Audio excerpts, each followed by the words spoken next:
বরিশালের মেহেন্দিগঞ্জে টানা 2 বছর ধরে পানের বাজারে চলছে চরম মন্দা। ন্যায্য দাম না পেয়ে দিশেহারা হয়ে পড়ছেন পান চাষিরা। তাদের অভিযোগ, পান বিক্রির টাকায় এখন শ্রমিকদের মজুরিও পরিশোধ করা যাচ্ছে না। পানের বাজার একবারে খারাপ, এখন চাষিগো অবস্থা খুবই খারাপ। চাষিরা এই পান বিক্রি করিয়া চলতে পারতেছে না। তো মানে পান চাষের অবস্থা তো খুবই করুণ। পানের দাম নাই বললেই চলে।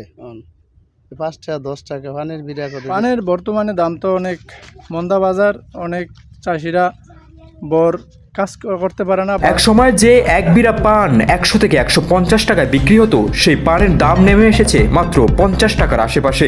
অথচ উৎপাদন খরচ আগের মতোই রয়েছে, ফলে প্রতিদিনই বাড়ছে লোকসানের বোঝা।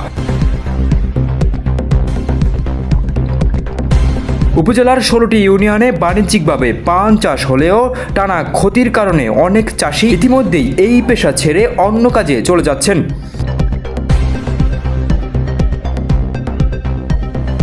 চাষি ও ব্যবসায়ীদের আশঙ্কা, দ্রুত কার্যকর পদক্ষেপ না নিলে দেশের ঐতিহ্যবাহী পান চাষ হুমকির মুখে পড়বে। তাই ন্যায্য মূল্য নিশ্চিত, নতুন বাজার সৃষ্টি এবং রপ্তানির সুযোগ বাড়াতে সরকারের জরুরি উদ্যোগের দাবি জানিয়েছেন তারা।